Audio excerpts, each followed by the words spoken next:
we're having a situation where instead of building bridges, people are dismantling bridges. We are seeing people already jumping to the conclusion, are you pro-parliament or are you pro-referendum? Again, they're missing the point. Because if you look at the terms of reference of the BBI, they were also tasked to bring out the modalities of implementing the contents of their report, let alone before we even agree on the contents, but the issue of implementation. It is so obvious that there are those issues that may require simple parliamentary processes, and there are others that may call for a referendum. So this is something that has been agreed upon. There will be an end, and the fact that we're talking about the end now doesn't mean that we have not given the citizens an opportunity to look into the, but it's a reality. Over the weekend, the reason. Yes, but my understanding, we are jumping the gun. My understanding from the statements which have come from the two leaders who initiated the process, and also in part of the conversation that was there at the Bomas, that before we even get into the conversation of what to amend, there's going to be a committee of experts to look at this report, look at the areas that really need, policy implementation that may not require even legislation. There are some which are purely administrative, and there are those who may require ordinary legislation. But ultimately, for those issues that require constitutional amendments, those, in my view, will have to go to the people. And to that extent, we may be jumping the gun. But I think it's good to look at the ultimate objectives of this process, which, in my view, will have to involve a referendum. Okay. Martha, can we clear on this? Then we can pick out areas of the BBI report that we can speak about. I don't think it's something we can clear, because my mind is not working that way. Okay. Because if you come and say that you have a committee called BBI, which is going to the people and coming with recommendations, it is beginning then to appear to me that even when the BBI was being set out, it was for purposes of amending the constitution, not listening to the people. If it was for purposes of listening to the people, and the two leaders have promised us that there will be a discussion about it, you cannot then begin by pushing it down the throats of Kenyans that there will be a referendum. We haven't gotten there yet. But Martha, yeah. A lot of people have not read the Gazette notice. This was a task force established under the Commissions of Inquiries Act. Yeah. And we've had so many. That's why they could not even directly concern themselves with the issue whether there should be a referendum or not, because it was not in their terms of reference. But coming out with their report, what they've come out with shows quite clearly that is the direction that we must go to. But they cannot make a decision on behalf of Kenyans. They can only recommend. Yes. Now, once they recommend, isn't it only fair and in line with the constitutional principle that people must participate? Give people a chance to acquaint themselves with the document, to discuss, before even thinking of a committee of experts. A committee of experts comes when you want something written, like we did with the Constitution. So it is jumping the gun, starting to ask people to choose parliamentary or popular initiative. But my understanding, let the report be discussed. It is the politicians who have jumped the gun. Let the report be discussed. Because the way I understand it, this report has just been published. In fact, it's only available online. The government printer has not even made copies. Once it is properly published in hard copy, and it is available online, that report will be taken to the people. And then the people will have a conversation. Senator, under what framework will this be taken to the people? It can be taken to the people in various forms. For example, that's why I'm saying you can have it as an advocacy group going to the people with a mandate to report, and after the report you have a committee of experts. That design, I think, will have to come ultimately also after some conversation. But I think we have been given a period to read the document. At least that period, national dialogue. At least that period is there. People are not being allowed to lead, to read the document. They are being led to believe and again, by it's the a politicians foregone conclusion. There will be a referendum. And I'm thinking that any process that is open would avail the documents to civil society, to the politicians, because they are also Kenyans. Let us go to the marketplace with the documents. That's what we did with the drafts of the Constitution. And you could see, see at Bomas, the presentation of the document was not left to politicians. They made speeches, yes, but I think that was not, the main intention of the organizers of that meeting. In fact, I think there was a little mistake made at Bomas. I think the presentation should have been left to the two professors who gave, content to that conversation. And I felt... And you leave it there. They were not also given adequate time to present that was part of the problem. Yes. I must admit that then the political conversation started at Bomas. And it was not a conversation about the document. It was a conversation about ultimate objectives. Partly the reason why this is happening, partly the reason, what Junet said, he said that in our culture, we let Baba read the document. But I'm looking at the bigger picture of what he was speaking about, the direction the politicians will give on this document. Look at Justin Muturi, the Speaker of the National Assembly. He walked back on his words from Migori and said, ultimately, the direction that we'll take will be given by Raila Odinga and President Uhuru Kenyatta. That's how the politicians are fashioning us. So even as we want to run away from this and allow ourselves to read, that is not lost to us. And that's why if you take it to Parliament, that is the beginning of the problem. That's the fear. That's the fear. That's the My fear worry now. is when the media now echoes the politicians and starts giving the people a menu of either popular initiative or parliamentary. Now when the media becomes the mouthpiece of the politicians, then the people are finished. Do you remember when it came from Naivasha? Yeah. Where we had not a very good conversation, but I think part of it was qualitative. Yeah. But once we came to Parliament, the conversation was very different.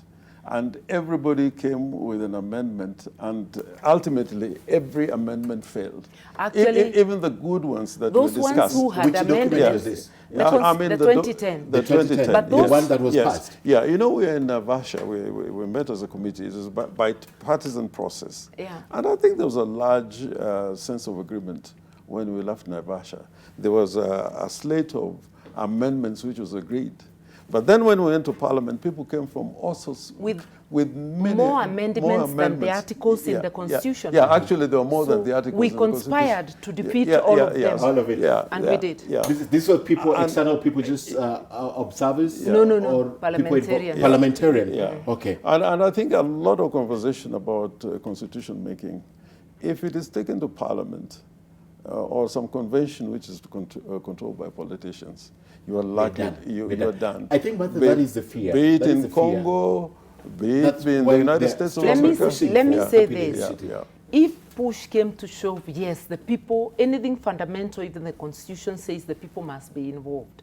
But I'm refusing deliberately to be boxed to the menu of either parliamentary. I'm saying, can we start with the people getting to know what is being proposed? And people discussing freely, is this necessary? The other fear is policy. Is amendments are made with people in mind. They're made with individuals in mind. That's in fact, I'm saying all the groups now loudly talking about which process are 90% not pro-people. It's a power game, power struggle. So can we now lessen the temperatures and discuss the document as it is? How do you ensure it's not taken from the people? And that has been part of the problem of constitution making in Kenya. It is driven to an end where the document that you come out with, and to that extent even the Constitution 2010, and ultimate amendments, no, we have not had any amendments, but even the Accord, Yeah. They are basically ceasefire documents. Yeah, because, you say, if I don't have my way, then we kill it. Yes. But the accord was unique. Yeah, so you have to have some Balance. middle line. Yes. But, a good constitution doesn't have a middle line. It is either a good constitution or it is not. Because our problem But is what I've just remember, mentioned. Jim, We're doing it with people in mind. Yeah. We're looking Remember, at for Uhuru the Kenyatta accord, and Raila Odinga. for the accord, although we had the agenda of settling the political crisis, we also had Agenda 4, which was purely about the people.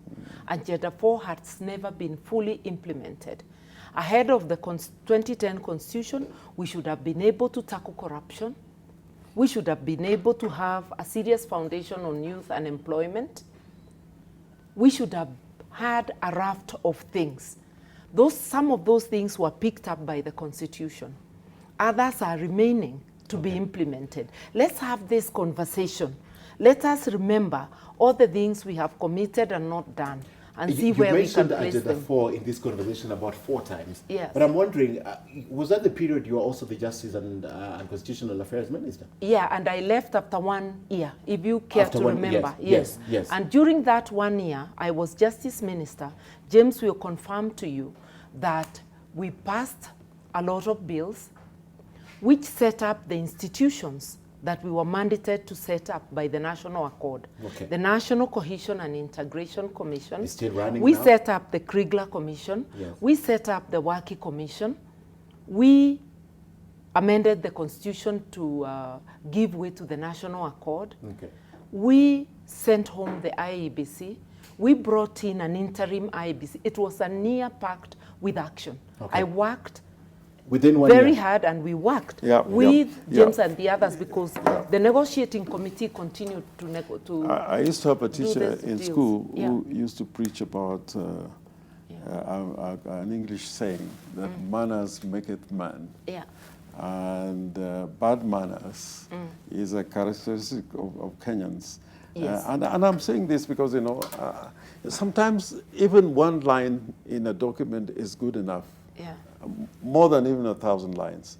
But we live in a Kenya today where, we got to regulate all behavior. Like, let's say elections. To have, fair and free elections, we don't need like the kind of documentation we have in this country. You can have a statute of 10, 20 pages regulating elections. But because we are prone to behave in such a way that we are always running away from the law, beginning from the highest offices in the land, Yes.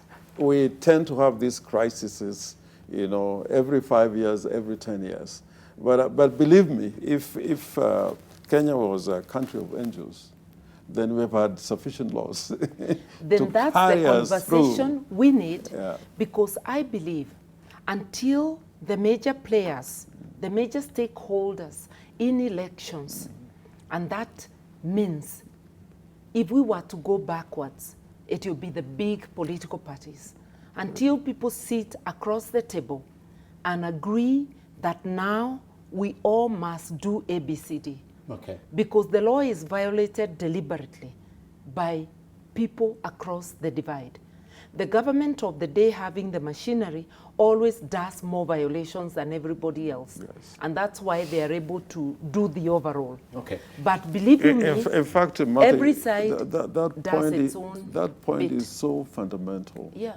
It depends on how countries are founded. Yeah. In South Africa, I believe that ensuring that even the president is not above the law, because there was a time when they had an issue relating to President Mandela. Yeah. And he was privileged. A lot of people around him were claiming the privilege of immunity, that the president cannot be summoned, cannot be tried. Yeah. And I think a court in South Africa said you can only enjoy immunity when you can you can demonstrate that you have not disobeyed the law of the land. You cannot disobey it and say, then claim I'm immunity. immune to the law. Yes. So I think it first begins with the executive. Okay. Yeah, if you find a lot of institutions are not running properly, it is because of the executive. In human rights violations, institutions that are being killed, like for example, I can tell you, the way the Senate, the direction the Senate is being taken, is becoming a dead institution. They're killing it. Yeah, they're killing it. And you kill the Senate, you kill devolution. Yeah. And what do we do? They'll transfer the powers to the National Assembly, probably. We can't go back there. Okay. So you have mentioned about politicians and the amendments from Naivasha that you had to agree in principle that you're not going to adopt any of those amendments that came with the politicians. Just before we take the break, I'm wondering if we have to take it back to the public and then we have to trust the people with the process, how much more can we get out of this? You still don't get the people to do it alone. The leaders will still take leadership, but with robust discussions, people get the gist of it. Okay. That is why people are able to reject the 2005 draft. We drummed support for it. The part of the government, not the opposition, we had the kind of situation we are now having, where the government was both the opposition and the government. We drummed support for it. The opposition within government drummed support, opposition for it. The opposition carried the day. Okay. And I think the people were informed. The 2010 document, it also met stiff opposition, but from a section. And the people were able to realize that the yes vote carried more for them. And 67% agreed. And you know, there's always a lot of safety of going to the people. Like, for example, you know, we took different positions on different matters, like on the, let's say on the question whether the people should directly elect a president or not. Yeah. You find willy-nilly most Kenyans who are desirous that ultimately the person who occupies the principal office in the land should be elected directly. On the question of the Bill of Rights, you also found the people very firm that those rights should not be limited unnecessarily. So going to the people, I think, is the safest way, as opposed to politicians sitting around the table and deciding. Allowing people to discuss and understand it and discuss meaningfully so that they decide whether they want the Constitution opened at all, or they want to first implement what they have. Okay. Because a government that does not have sufficient will to implement the Constitution, even if you amend, the amendments will go back to the shelf. We have to demonstrate willingness to abide by the rules. And I'm glad the BBI report has dealt with a lot of that. Yes. In fact, in the summary, page 22, I think they're talking about Kenyans generally not obeying laws. They have that culture of disobeying the laws. Of impunity.